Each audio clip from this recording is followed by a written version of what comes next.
आज जो पार्लियामेंट में वक्फ अमेंडमेंट बिल पेश किया जाएगा, टेबल किया जाएगा, उस सिलसिले में पहले ही all India Muslim personal law board और तमाम मुस्लिम ऑर्गेनाइजेशन इस बात को वाज़ेह कर चुकी हैं कि ये अमेंडमेंट्स हम लोगों को काबिल कबूल नहीं हैं, क्योंकि ज़ाहिर बात है waqf by the Muslim and for the Muslim है, और उसमें अगर मुस्लिमानों ही की राय को इनकॉर्पोरेट ना की जाए, ना किया जाए और उनके सजेशंस को ना माना जाए, तो भी जाहिर सी बात है ऐसे अमेंडमेंट्स का बेमानी हो जाते हैं, इसका कोई फ़ायदा बाय एंड लार्ज नज़र नहीं आता है। तो लिहाजा हम सबकी डिमांड तमाम मेंबर्स ऑफ पार्लियामेंट से ही है कि इस बात को यकीनी बनाएं कि ये पार्लियामेंट से पास ना हो, और जो वक्फ एक्ट ऑलरेडी मुल्क में लागू है वो मोर देन इनफ है for the better management and for the better protection and development of Waqf properties. Sir, तमाम राजनीतिक दल व्हीप जारी करके कहीं न कहीं विधेयक के खिलाफ आ रहे हैं। नहीं, जाहिर बात है जो भी पॉलिटिकल पार्टीज़ हैं जिन्होंने भी व्हिप जारी किया है, ये उनका अपना जाहिर बात इख्तियारात हैं, उस सिलसिले में हम लोग क्या कहें। लेकिन जो लोग भी ये समझते हैं कि हक़ और इंसाफ का क्या तकाज़ा है, और वक्फ जो कि मुसलमानों के लिए है, bye the Muslim for the Muslims हैं, उसमें अगर मुसलमानों की राय को और मुस्लिम ऑर्गेनाइजेशंस की सजेशन को इनकॉर्पोरेट ना किया जाए, तो जाहिर सी बात है इसका क्या फ़ायदा होने वाला है। ये बातें सभी के सामने अब वाज़ेह हो चुकी हैं। Sir, all India Muslim personal law board के प्रवक्ता सैयद कासिम रसूल इलियास ने कहा है कि जिस तरह से यह बिल लाया गया है, किसी भी लोकतांत्रिक व्यवस्था में यह गलत तरीका है। जिस तरह से जेपीसी का संचालन किया गया है वह गलत है।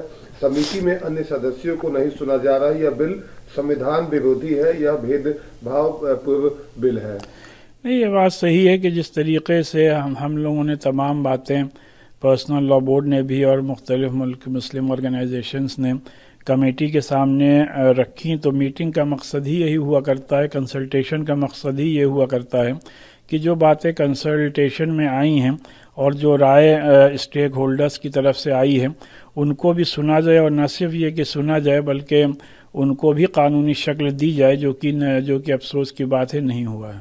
देखिए, ऑल इंडिया शिया फसला बोर्ड ने बाकायदा अपना बयान पूरी तरीके से वादे कर दिया है, और जेपीसी के सामने भी अपना पक्ष ऑल इंडिया शिया फसला बोर्ड ने रख दिया है।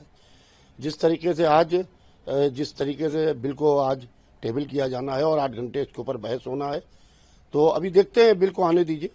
बिल आएगा तो बिल आके देखते हैं कि इसके अंदर क्या होता है, क्योंकि अभी तो हमारे सामने कोई चीज़ है ही नहीं। जब हमारे सामने कोई चीज़ है ही नहीं तो हम चर्चा काहे की करें। ऑल इंडिया शिया फसला बोर्ड ने बाकायदा जो सुझाव दिए हैं वो सुझाव ऑल इंडिया शिया फसला बोर्ड के पास मौजूद है। हम देखते हैं कि उस सुझाव को माना गया है कि उस सुझाव को नहीं माना गया है, या उस सुझाव को नज़रअंदाज किया गया है। लिहाजा अभी बिल आता है, बिल आने के बाद में हम देखते, फिर हमारे पास बहुत से रास्ते हैं। ये नहीं है कि आज अगर तो बिल पास हो जाता है तो आज सारे रास्ते हमारे पास ख़त्म हो जाते हैं। सारे रास्ते ख़त्म ना होकर हमारे पास में अभी बहुत से रास्ते हैं, उन रास्तों के ऊपर विचार किया जाएगा। कुछ राजनीतिक दलों ने व्हीप जारी किया है और बिल का कहीं न कहीं विरोध किया है। देखिए, जहां तक के बिल के विरोध की बात है, जो राजनीतिक दल कर रहे हैं वो अपनी राजनीतिक रोटियां सेकने की बात कर रहे हैं। पूरी तरीके से जो व्हिप जारी करके रोटियां सेकने की बात कर रहे हैं। और मैं बाकायदा ये बात कहता हूं कि देखिए, सत्ता की पार्टी है, पार्टी का सत्ता में पूरा पूर्ण बहुमत है हाउस के अंदर।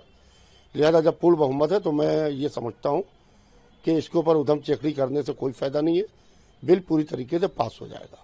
अभी बहुत से रास्ते खुले हुए हैं, उस रास्तों को देखना पड़ेगा।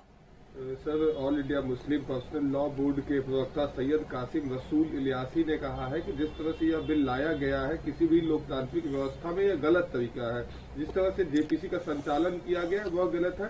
समिति में अन्य सदस्यों को नहीं सुना गया है। यह बिल संविधान विरोधी है, यह भेदभाव पूर्ण बिल है।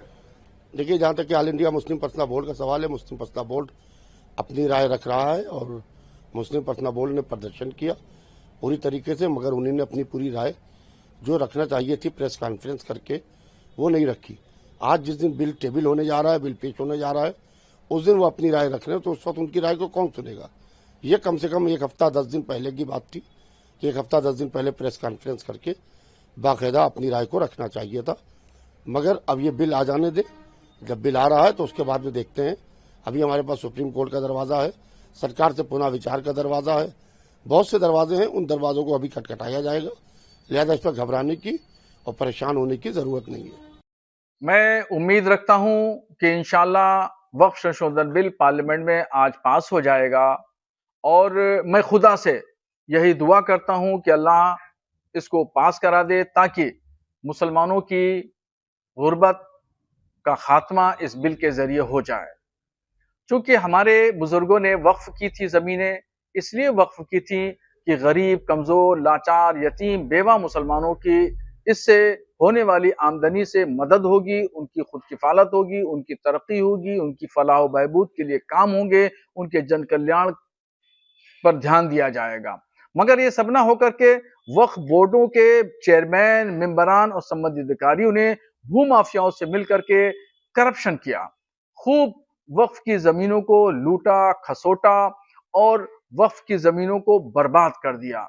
अब उम्मीद जगी है कि वक्फ संशोधन बिल आने से इन तमाम चीजों पे रोक लगेगी, लगाम लगेगी और जिस जायज मकसद के लिए हमारे बुजुर्गों ने खैर के काम के लिए हमारे बुजुर्गों ने जो ये जमीनें वक्फ की थी, उस जायज मकसद में खर्चा किया जाएगा और उसमें लगेगी तो उसमें एजुकेशन है, फलाह बहबूद के काम है, वो सब काम होंगे।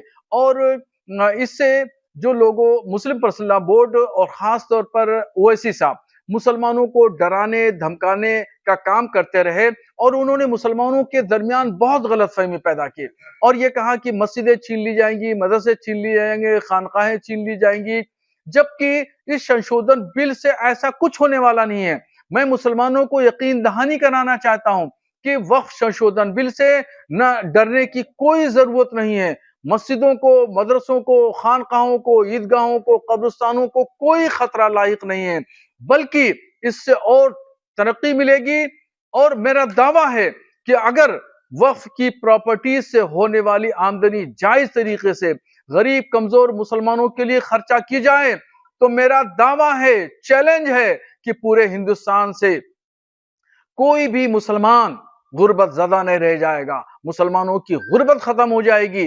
चौराहा पर मुसलमानों और बुर्का पोश खवातीन जो भीख मांगती हैं वो भीख मांगती हुई नजर नहीं आएंगी, सब अपने पैरों पे खड़ी होंगी, खुद कफील होंगी। इसलिए मुझे उम्मीद है और कवी उम्मीद है कि इंशाल्लाह ये बिल पार्लियामेंट में पास होगा। प्रभातखबर.com, विश्वास वही, रफ्तार नहीं।